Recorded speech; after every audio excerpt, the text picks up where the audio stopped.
Okay, so let's get started. As I mentioned earlier, my name is Mario, and I run training here at Sumo Logic. And a few housekeeping items before we get started. Obviously, you realize that you're all on mute. The reason for this is to avoid distractions. We have a very large group today, so I want to avoid distractions. I want to avoid the noises in the background. You're all on mute. However, if you do want to ask a question, a few of you already tested the question panel on the GoToMeeting webinar, on the GoToMeeting question panel. Because it's such a large group, I'll probably run through the presentation and we will leave questions till the end. We're going to have a Q&A session. We can stay as long as you guys want for those questions. And the question that I get the most is, will this webinar be recorded? And the answer is yes. This webinar is going to be recorded, and I will share not only the webinar with you guys, but I will also share the slides with all of you so that you have access to all the links that we actually include in the webinar. Okay, looks like a few of you are having an issue seeing my screen. So what I'm going to do is I'm going to pause it for 1 second, and I'm going to share it again, and hopefully that's going to clear the issues for everybody. All right, so let's get started. One of the main things is looking at the poll that I just launched. It looks like most of you are brand new to metrics. I'm going to start from the big picture. However, looking at everybody and the email addresses of people who joined, it looks like most of you are already very familiar with logs, how to collect them, how to analyze them. Therefore, today, what I'm going to do is I'm going to focus on metrics, and specifically, I'm going to focus on AWS metrics. So, at the completion of this webinar, you are all going to be able to ingest AWS metrics, given that you have access as an administrator to ingest data into Sumo Logic. So I'll walk you through how to ingest AWS metrics. I'm also going to show you how to take advantage of what we call the AWS apps that we have, or apps in general. Essentially, this is out-of-the-box content that is available for a lot of the popular sources, and you'll learn how to install and how to share these apps with the rest of the team. And last but not least, I'm going to show you how to query your AWS metrics. So one thing is to get that data into Sumo Logic, but a second one is how do I query this, and then how to add it to a dashboard so you can share with a broader audience within your organization. So as I promised, let's start with a 30,000-foot view. What are metrics? Essentially, metrics are numeric samples of data that we can collect over time. And the measure here, the key thing here is over time. And the reason for why it's key is because it allows you to measure over time, say things like your infrastructure, your operating system performance, or perhaps your application performance, if that's what you're keen on measuring. In short, metrics are an effective tool to monitor, to troubleshoot, and to identify the root cause of your problems. They give you visibility into app performance. They allow you to track your KPIs over time. Again, you notice that time is the key factor here. And they help you determine if you have an outage and how to restore that service. But even better, the last point that I make here is they help you determine why an event has occurred and how to prevent this event in the future. So I'm going to walk you through a demo that really focuses on these last 2 points. The first one is, what is going on? So what is the outage and how can I restore the service? And the second one is, why is this event happening? What's going on with my system? I'm gonna walk you through like a user demo that is going to help you through this. Before I do that, though, let's talk a little bit from a metrics perspective. So from a metrics perspective, Sumo Logic can ingest 3 main sources. The first one is your host metrics. And for those who missed it, I actually ran a webinar on this about a month ago. And here is the link to that webinar on how to set up your host metrics. I highly recommend you walk through that one. Host metrics is the easiest one to set up. You have an installed collector that you probably already have numerous installed collectors, and you just need to turn on those host metrics. So host metrics from any of your host servers, regardless of your operating system. The second one in the middle, which is what we're focusing on today, is pulling your AWS metrics, which we collect through CloudWatch. So most of today is going to be focused on this middle portion. And the third way of getting metrics is any graphite compatible metrics. And I'll be running a webinar in a few weeks or in a month's time on how to get data for this graphite compatible metrics themselves. All right, so like I promised, Before we go any further, before I go any further and show you how to set up these metrics, let me walk you through a user demo of what would be happening as you're using Sumo Logic.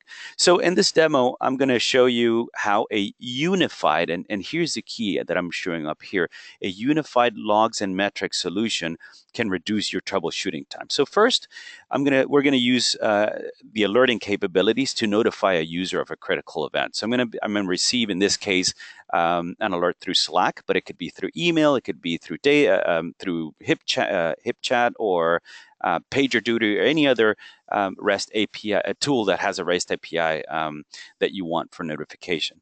So once we get that alert is going to direct us to a metrics dashboard. And that metrics dashboard is going to help us identify the what is going on in my environment. So this is like the symptoms, as I said, the what. But the third one is we're going to dive into the relevant logs for those metrics. We're going to look at the logs that correlate to those metrics so we can identify why this is happening. So if you notice, in the middle with metrics, we help identify the what, but in the logs, we help identify the why something is going on. So with that said, let's jump right into it. I'm going to start with give you just a screenshot or a view of my Slack. Here I have a Slack that I have a travel app AWS channel. Actually, before I do that, let me walk you through what we're looking at. There is a website called TravelLogic, and TravelLogic, as you guys expect, allows you to book travel. So let's say I'm going from San Francisco out to Barcelona. I can book my travel in here, choose some dates, search for some different options, and at some point in time, I can book some stuff. I have my stuff booked. I can do some payment, and I have my travel. If any of you want to send me your credit card, I'd be happy to enter it here and get myself to Barcelona. So anyway, TravelLogic, the good news here is TravelLogic is using Sumo Logic to identify the health of their application. It's looking at their logs. It's really using us to shed some light into what's going on in their entire stack. All right, so they've set it up so that it alerts them about anything that is happening in their environment. So here is an alert that came from Sumo Logic. It's saying that my gateway response spike. I have a spike in my my gateway response, so it's identifying it as an outlier. It's giving me a link to go and look at the actual results from that particular query, and it's also giving me a link to a dashboard. So the good thing is that these messages within your alerts can be tailored to whatever your needs. You can put in the results, you can put in what was triggered, you can put links to dashboards. In this particular case, I'm putting a link to a dashboard that looks something like this one in here. So if I click that link, it takes me to this dashboard. This is my TravelLogic operational overview, and it's pretty clear from here, looking at all these reds, that something is going on. So I could get to these dashboards in a couple of ways. One was I just got notified about it and I go take a peek, but probably more realistic, I would have this dashboard in my operations center, in my NOC or wherever I happen to be sitting, and I can see some reds happening. This dashboard has a lot of information, but the cool thing is that you can see how I've aggregated data from many different sources. For those of you who use AWS, this could be my ELB data coming from AWS in here, or it could be my VPC flow logs coming here from AWS. You notice I have my ELB 500s. If I'm using RDS, I have my database issues. But this does not have to come from AWS. You could be using your own environments, and you can still be sending that data and aggregating it here into an operational overview dashboard. All right, so if I'm looking at this stuff, I see a lot of reds. It looks like I'm also having some issues with my checkout service. Look at this guy. It's telling me that I have quite a few errors happening in my checkout service, and that's not good. That's people trying to give me money, pay out, check out. If you remember in this one here, I actually put some stuff in my cart. I'm trying to pay, and people are having a hard time paying, which is not good for our business. So what I'm going to do is I'm going to dive into a little more detail to find out what's going on. Why are people having issues with this checkout? I click on that panel showing me the number of errors. And what it does is it takes me to a detailed panel showing me a little bit more information about my services. All right. So in the top left-hand corner, you see my bookings. This green shadow here is showing me, as you can see in that pop-up, a metric that is summing all my successes. So this is a count of all my successes. So people who have actually been able to book successfully. Unfortunately, about 15 minutes ago, it seems like, I also started getting some failures. So this, if you notice here, I'm highlighting a point where I have 67 counts of fails where people are not being able to book. Those pink dots that you see here are outliers. Essentially, it's telling me, listen, at some point it shot up quite a bit, and I'm identifying this as an outlier. So it's clear that something is going on. This is the what. If you notice, I'm using metrics to identify that people are not being able to book. Customers are having issues, and I've identified the what. On the right-hand side, I can see my CPU and total memory.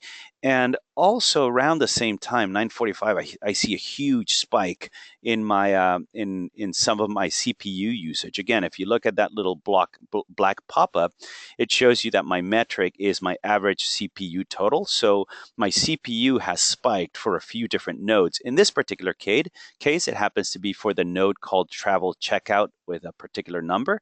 But if I look at the other ones, like my node travel product seems to be okay, and my travel there's some travel checkouts that are okay. So it's not all my travel checkouts. But all other nodes seem to be okay. I also see some issues with my gateway latency. I see quite a spike in errors. I see some errors popping out in here. I'll leave that for some other time. In the interest of time, what I want to do is find out what's going on in here with my travel node, because it clearly shows that it shoots up in terms of CPU usage. So you notice how I'm using metrics to start identifying what's going on, or what are the symptoms that that are happening in here, and I can start diving into this. So what I'm going to do now is, by the way, I could have zoomed in a little more so that I could focus on these particular lines in here, or if I want to, I can click on this guy here, which takes me to see a little bit of the detail of what's going on. So now I jumped into the same view. So this is the exact same chart, except that now I can see the queries that were run for it, and I can play around with the queries themselves. Remember, this chart was showing me both CPU and memory. Here you notice how memory is this little dotted line. If I wanted to remove memory from this chart, I can do that easily by turning some of these things on and off. So I can just show memory, for example, or I can just show CPU. So let's focus on CPU, because that seems to be the one that that is shooting up at a particular point in time.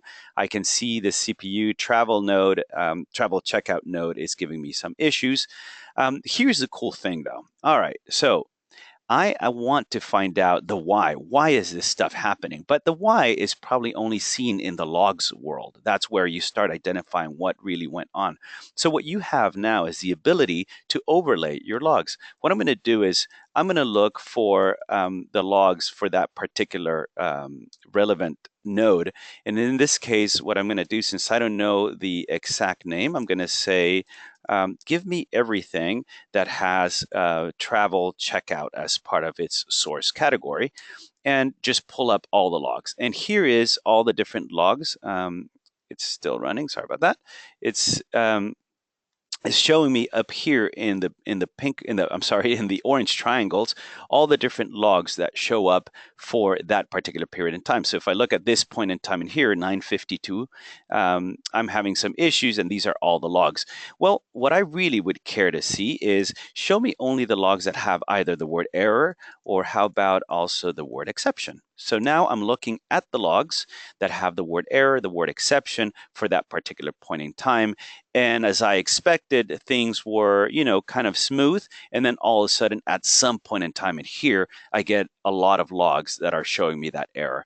The darker the the darker the square, the more logs there are that match that criteria. So clearly, a lot of logs here that have the word error in it. I can click on that square, and what happens is the bottom half of my screen now has all the different logs that I have that have the word error in there. And if it was just a handful, I could probably skim through them and find out what's going on in my environment. But on purpose, I'm going to pretend or assume that there is quite a bit of logs in here. And here's the really cool thing. If I do a shift click on that same square, it's going to take me to that world that most of you already know, the world of logs, where I can share those, where I can start analyzing those logs. So the same query came through, source category equals travel checkout. I'm now looking at all the logs for that particular time period that had some sort of issue. Let's make this a little more interesting. I'm going to check for logs for the last 30 minutes. But instead of only looking at the logs that have the word error, I'm going to look at all the logs, because most likely whatever error caused, whatever thing caused the errors might not have the word error in it. So I'm now looking at all the source. I'm now looking at all the logs that have source category travel checkout for that period in time. Most of you have probably seen this message. It's saying my search is going to pause, and the reason for that is because I hit more than 100K messages, and it's just telling me, do you want to resume? Are you really going to be looking at more than 100K messages? The answer is no. I'm not going to really skim through this. Here's what I want to do. I want to hit the easy button. In this case, the easy button is called log reduce. And what log reduce is doing, for those of you who haven't played with this before, is it took those, let's say, 500,000 messages, and it's now putting all those messages into categories. So you notice here on the left hand side, it's creating a count of all these messages. So it's telling me, by the way, there are about 11,000 messages that all have this same format. Of course, they have a different date, they might have a different value for these particular fields in here, but for the most part, these messages happen to be very similar one to the other. So it's walking through the entire big mess of messages, and it's compiling them all for me so that I can easily start identifying messages that might be a little more relevant to me. I chose a big period in here, so it's taking a little longer than I expected. But you notice how it's walking through the process itself, and it's giving me the logs for the messages that happen often. So there you go. It completed, and now it's telling me, by the way, this message in here, you had about 41,000 of those messages. So it just went through 260,000 messages, but it reduced them to just a few sets of signatures, just 3 pages of signatures. And I can see which messages happen a lot, but I also can see which messages happened only a few times. And I can start raking through this and try to identify, okay, what's going on in here? What kind of stuff is happening? And the interesting thing here is I found a particular message down at the bottom for service checkout. And this one in particular seems to say version 1.14 DEV. So this is probably the culprit right here. What happened is someone pushed development code into my production environment, and that is what caused this particular error in that I'm seeing all across my my stuff here. Like I'm getting messages there where people cannot connect. So you notice how I use this process to go from identifying the what is going on. In this particular case, people cannot run through the bookings. And the reason for that is because I'm getting a whole bunch of errors in this particular case. Oh, let me go to the screen where I was showing you. They're getting a whole bunch of errors because there's a certificate issue because someone deployed a development code. Someone deployed development code into my production environment. All right, so that was just a demo to show you how unifying your logs and metrics can walk you through this process of identifying what is going on and then identifying why this is happening, all within one same particular solution. All right. We're gonna have a little bit of chance for questions. I see a few questions popping up, but we'll probably answer quite a few of those as we go, and then we'll leave questions till the end. So let's talk about how do we ingest AWS metrics. I'm gonna assume that most of you have already played with logs. You know how to ingest logs, but how do you go about ingesting AWS metrics? Well, If you use the setup wizard, you're going to be using a screen that looks very similar to the one on the right-hand side. The first thing to keep in mind is that AWS metrics are ingested through CloudWatch, AWS CloudWatch, and you need to specify a few things. Source category, which is a way of tagging that data so we can later on search for it. You're going to have to specify some credentials. How can we get data out of AWS, out of CloudWatch? You're going to have to specify what namespaces. Are you bringing RDS data? Are you bringing ELB data? Are you bringing your EC2 data? Are you bringing your container data? So the namespaces identify which kind of data you're bringing, and then what regions you're going to be bringing that data from. So let me go through the UI and walk you through how to do that. I'm going to go to Manage, Setup Wizard, which probably most of you are already familiar with. I'm going to be setting up a streaming data. And in here, I can pull the data that I need. For example, there's a video that shows you how to pull the host metrics. I'd highly encourage you guys to click on that link and see it once you get these slides. If I'm doing Collect D or Drop Wizard, these are the Graphite compatible protocols that you can pull data through. But today, the one that I'm going to show you is how to pull AWS CloudWatch metrics. So if I click on that, you get a screen similar to this. With your source category, if let's say that I was only pulling RDS data, then I would probably want to call this AWS CloudWatch RDS. But if I'm going to be pulling through this same source and collector multiple namespaces, then I probably would want to leave it AWS CloudWatch. I would specify in here the access key and the secret key. I'm just going to make one up for now. Let's see, 1, 2, 3, 4, 5, 6, 7, 8. And let's say that my key was the exact same thing. So I'm just going to copy and paste it. And now we get to the interesting stuff. Here's the, by the way, if you don't know how to get your access key and your secret key from AWS, we have a little tutorial here to walk you through it with screens. And this shows you how to go about and get that, that information from your AWS console. So now, we get to the namespaces. So if you're pulling the billing data, you can click on that. If you're pulling the EC2 data, actually, let me leave that one to the end. If you're pulling the ELB data, or perhaps you're pulling your data, your database data, your RDS data, you can just select the different namespaces that you're going to be pulling data from. Or if you have any custom namespaces, you can pull them through here as well. All right. If you wanted to pull your EC2 data, as is shown in here, there is something that I'm going to talk a lot more about. But notice as soon as I selected it, I got a couple of options down here that I want to talk about. The first one is we highly recommend that if you do want to pull your EC2 data, EC2 metrics, don't pull it from CloudWatch as you can do through here, but instead use an installed collector to pull out the host metrics. And I will talk a lot more about this. There's a lot more. There's like 3 or 4 different benefits of why you would want to do it that way. So let me table it for now and just say that if you want to pull AWS EC2 data metrics, it's probably best to not do it in this way. And I'm going to talk about it in a little bit of how you want to do it. But if you still want to do it through this method, you can. You can also filter out which keys and values you want to select from there as well. So I'm going to unselect it for now. And then you would specify your regions. In this case, you would just click whatever regions you want. And one of the cool things that it shows you as you're filling this out is the total metrics that you're selected, so you have a good idea what kind of data per minute you're going to be ingesting into Sumo Logic. The last thing you have to do is you obviously need to give us Sumo Logic. You need to give Sumo Logic permission to go and get the data from AWS. So you would need to give this policy to your AWS console. And if you don't know how, this little tutorial here shows you. And for some reason, it's not showing me right now the screens, but this shows you exactly how to go about getting this policy into AWS. Of course, I'm going to cancel this out because I don't have the right credentials. So let me do this. Let me instead open up one that is already in place. I'm going to go to Collections, search for CloudWatch Metrics. Here's the one that I have already set up.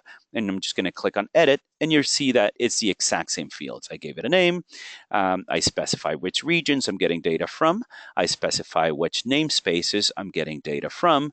Any custom namespaces if I wanted to. The source category, access key, ID and the secret access key as well. Oh, and the one thing that we didn't talk about was the scan interval. AWS gives you the minimum is 1 minute, or you can do it every 5 minutes. Obviously, the smaller, the more granularity you have, but the more data points you're going to get into your environment. And this here is showing me the total metrics that I'll be receiving through this collector. A couple of questions here to answer in case you are setting this up, like what are filters and whatnot. So this should be pretty handy as you're putting this together. All right, so with that in mind, setting up your AWS metrics is incredibly easy. This UI walks you through it, and it's very, very simple. But let me not do that. But I did talk about your EC2 metrics and not loading them through AWS CloudWatch. And here's how we suggest that you do it. We highly recommend that for your EC2 environments, you use host metrics. So ingesting your EC2 host metrics through an installed collector. This is the webinar that I ran about a month ago that there's a link in this slides for you to watch. And the reason for that is because the Sumo Logic collector can natively collect detailed metrics from your hosts. When you compare your CloudWatch EC2 metrics to Sumo Logic's installed collector and pulling it through a host collector, you have quite a few benefits doing it the host metrics way. For one, it's going to be cheaper. The second one is you're going to get a lot more detail if you do it through host metrics. And the third one is you're going to get higher resolution. So let me walk you through this.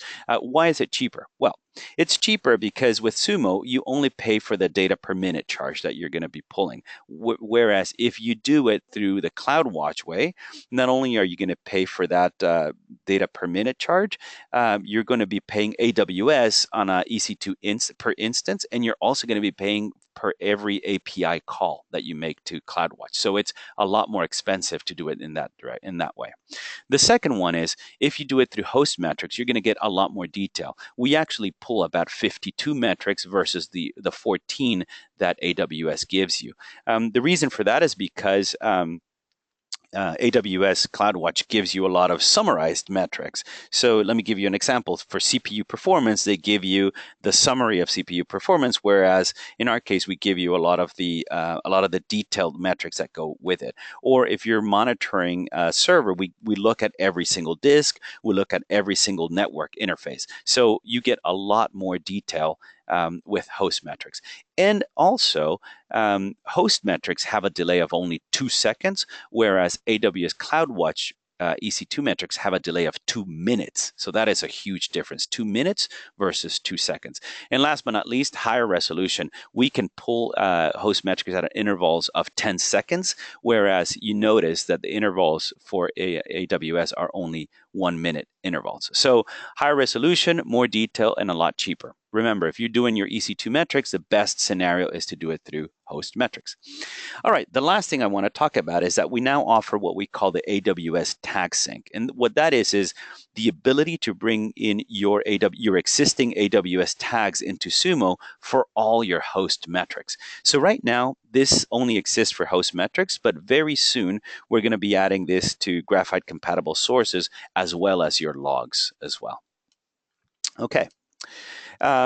If it wasn't enough, if you go through your through the host metrics to install to receive your EC2 metrics, we have out-of-the-box content for your host metrics. This is the screenshot here is from an app that it has already built dashboards and queries that help you jumpstart your analysis of your host metrics, so you really don't have to start from scratch.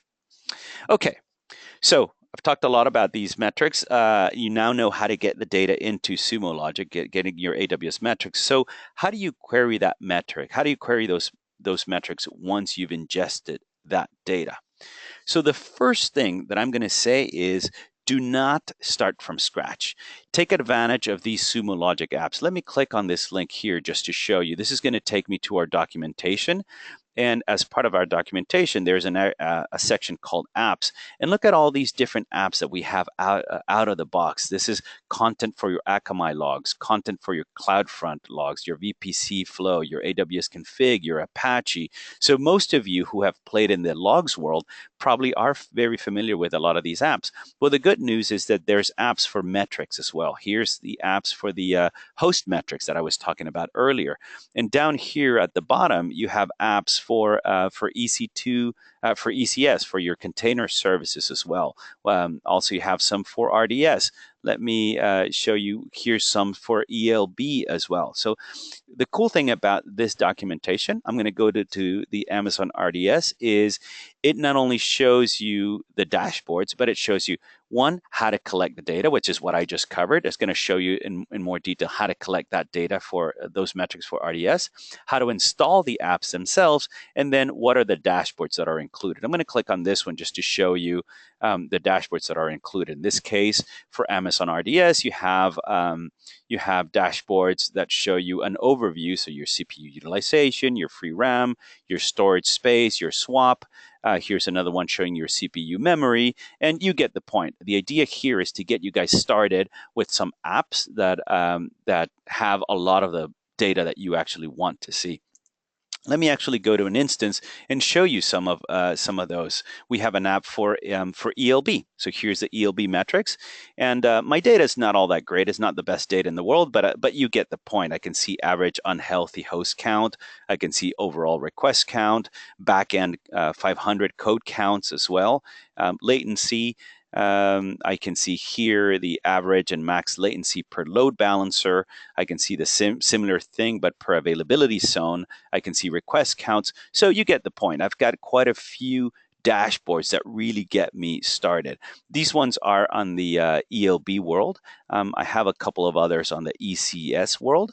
Here's an overview. Here's memory utilization. Again, my data is not the best in the world. I'm just having some fake data in here. I wanted to show you this one in particular because this one happens to be more of a logs dashboard. So what I want to point out is that you can have logs and metrics combined into dashboards, which is going to help you walk through the understanding the what and then understanding the why of each one of those. For some reason, my mouse is acting up. There it is. With this in mind, I wanted to show you that there are a lot of apps that are already out of the box. For AWS in particular, let me go to this screen. We have RDS metrics, ELB metrics, ECS metrics, and we have the host metrics for EC2. We're going to be building a lot more apps, so expect in the next few months to have this list grow. But having said that, nothing is keeping you from creating your own queries, creating your own dashboards. If you pull up billing information, you can create your own dashboards from it. Right? It's just keep in mind that apps have pre-built queries. You can use them as templates. You can publish them. You can share them. But now let me walk you through how to create a query, how to create dashboards from these queries themselves. So what I will do is, why don't I start with, let me take this one. I'm going to dive into this. This is probably what you would want to do. Take a dashboard that already exists and take a peek at it and dissect it so you can figure out how to put it together. In this case, I am diving into the queries behind these dashboards, and I can see the dashboard itself. I can see the information. I can see the query that is behind it, and now I can start tweaking the query itself. Now, let me take a back step for a second and talk about the querying of AWS metrics, because I noticed there was a little bit of confusion as I helped a few customers. I actually created a little slide here that will walk you through the anatomy of an AWS metric. There's three parts to the query of a metric. The first one is the what. What is it that you're looking for? In what namespace and what metric are you looking for? And then there's this thing called a statistic, which I will talk about in just a second. But the second part is, now that you identify the what, you can add a where clause. You can say, well, really, I only care for that data for the US West region, or for only this availability zone, or only for this SQL node, or whatever whatever the case might be. So the where clause is you identifying what, narrowing down what it is that you're looking for. And the third part is the aggregation part. What do you want to do with that data? Do you want to summarize it? Do you want to show a count? Do you want to show an average? Do you want to show time shift, which means a previous period of that same data? So you can use operators to summarize that data as well. So let me build a query from scratch using this one here so you can see how we go about building it. So the first thing is the what? The namespace and the metric itself. So let's look in this particular case, let's follow this one. Let's look for the HTTP, let's look for a count of my 400s in my AWS ELB namespace. So I'm going to go back into my instance. I'm going to open a new tab and I'm going to say, all right, let's start with namespace. Oops, I misspelled it. Namespace. And you notice how the tags, how this thing is going to help me out build it. So here's all my possible namespaces. Let's choose AWS ELB. And then within that namespace, I'm going to choose a particular metric. I'm going to say where metric equals, I think we said, let's grab the backend 400 ones. So now here's my query. If I hit enter, what it's going to do, actually, let me grab a slightly bigger period of time. Let's grab the last 60 minutes worth of data. All right, here you go. So here is my namespace, AWS ELB, and my metric is 400. If you notice, there's a lot of lines in here. And the reason for that is because there's a lot of information that AWS sends to us. Let me show you how to go about looking at what these different lines might have. There's a little area here called the legend. And the legend allows me to see that, for example, this green line is for load balancer stag WWLB for that metric, but for a statistic called the maximum, whereas this one is for a statistic called the sample count, and even down here have a statistic called the average. What this statistic means is AWS sends us rolled up data or summarized data. They send us averages, they send us sums, they send us a count, they send us maximums. So it's up to us to figure out what is it that we want to see. In the case of that we were doing, oops, sorry, I was in this particular one here. Let me go back to the query. In the case of what we need to do is we want to see a count of my 400s, right? Or a sum of my 400s. I really don't care to see the mix or the or the max. But what I've done in here on the slides, is I've given you a pointer to the reference for all your AWS metrics so you can learn about these statistical values. Let me go into that and show you. This is the Amazon CloudWatch metrics and dimensions reference. We're looking at ELB in particular, right? So I'm going to go into ELB. Here is a look at all the different metrics and the dimensions for ELB. Somewhere in here is going to be my the metric that I'm looking for. It gives me a description of what that metric is. And fortunately for us, AWS actually also shows us which statistic makes sense for us to be using. So in this particular case, it says the most useful statistic is sum. Note that min, max, and average are all going to return 1. So even though they're giving us a lot of statistics, there's really better ones to use than others. So in this case, we're going to use statistic equals sum. All right, let me go back to my instance in here, and I'm going to say exactly that. Statistic equals, and I'm going to choose sum as suggested. And now if I run this, I'm going to start seeing more meaningful metrics that are breaking it down by availability zone, or perhaps they're breaking it down by region. So now if I go back to my deck, and now I've identified the what is it that I want to look at? Let me now show you how to set up the where. Perhaps we only want to see a particular region or particular node. So we can do that easily. Excuse me, we can say we're region, in this case, region equals, and it'll show me all the values that are available for region. There seems to be only one. And I could add more filters if I wanted to. I could say where availability zone is this, or load balancer is that. So let me show you the last one in here, which is the operator itself, the aggregation. And in this case, I'm going to sum them by availability zone. So I can do exactly that. I can put a pipe, which means find all this information and then do something with it. So I'm going to sum them by And in this case, I'm going to choose, I could choose load balancer or availability zone. Let's choose availability zone.